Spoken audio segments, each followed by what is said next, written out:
not have to do this alone. I know a lot of spies, Alan. You've got more secrets than the best of them. You will never understand the importance of what I'm creating here. Our patience has expired. Sometimes it is the people no one imagines anything of who do the things that no one can imagine.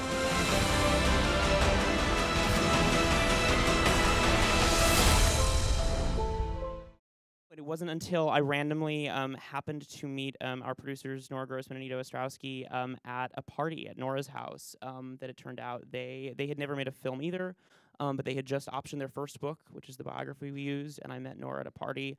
And she was like, "Hey, I just optioned this book," and I was like, "Oh, cheers! Have a martini. What's the book about?" And she said, "Oh, it's this biography of this mathematician. You've never heard of him. Don't worry about it." And I was like, "Who is it?" And she said, "Alan Turing." And I sort of instantly like lost my mind and went into this very insufferable like 20-minute monologue of like, "Oh my God, I know everything about him. Like, this is how the movie starts. This is how the movie ends. Please let me do this. Please let me do this." And she's like inching away from me, you know, like step by step. Like, who is this psycho? It was like in her house too, so we're like in her kitchen, and she's like, "Who let him in? Who invited him?" But no, I badgered them into. I spent a couple weeks badgering them into letting me come on and write it on spec. As a filmmaker, that's what you want to experience. You want to, you know, fall in love with project. You want to, you know. Project, you don't pick project, you stumble upon it and you know, find something that you just have to do, and I think that's what became with all of us. I mean, we became sort of like this family on a mission and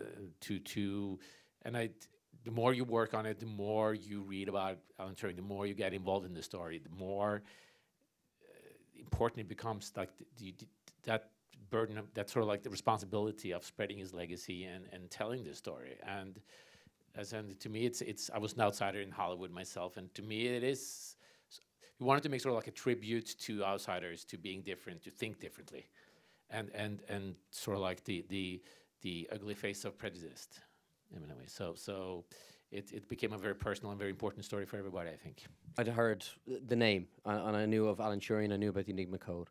I certainly didn't know about his life, the incredible man he was, and the very, very tragic end to his life, and the terrible injustice that he suffered. And it was when I read Graham's script, I remember I started it one night, and I thought, I'll just start this and I'll finish it tomorrow, because I had to go to bed because I was filming the next day. And 2.5 hours later, I was there crying my eyes out at 2 o'clock in the morning, just really, really dying to be part of this movie. And thankfully, when I went in and met the guys, they cast me. Yeah. It's been really interesting over here. Lots of people have said, like, "Oh, but you must have known the story because you're English. You must know the story." And we're just as ignorant of it as many people are here. It's not told to us, and I think it's interesting why it's not well known. Obviously, part of it is it was a secret for a very long time. But then I think there's also a great amount of shame and embarrassment about how he was treated, and I don't think we particularly want to remind people of what we were doing to homosexuals not that long ago. So, yeah, I think it's the same as Alan. I just wanted to be a part of any project that was going to tell that story in whatever part they would give me. I just wanted to be in that story, yeah. We met in rehearsal and in the read-through, and so we had a chance to have some kind of discussion and sort of sit around the script together. But there was nothing so formalised as sort of saying we'd move his hand like this and his other hand like this. It was sort of the consistency that maybe there isn't is owed to the consistency in Graham's script and in Morten's direction, and sort of, for me at least, coming to a project where you can just sort of slip in and everyone is working so hard and everyone is so brilliant around you that you can just sort of turn up every day and give it a go, and it's yeah, the rest of it just sort of slips into place. I have it in my mind all the time when I'm cutting. It's just like the pressure of the war, the pressure of the ticking clock of the war is always there for them. So I try to cut with that idea in mind, and it just sort of, I think it comes out in the way the scenes go together, and it feels that there's just you know, an umbrella of tension over it because of the pace of it.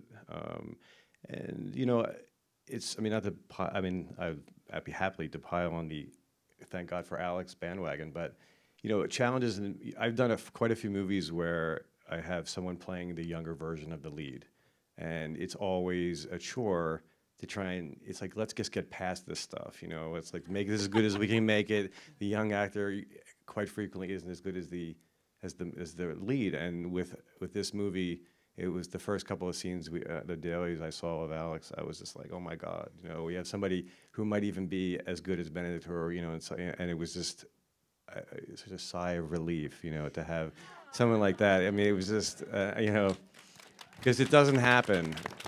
Thank you very much. You made him blush. Oh, He's blushing. cool.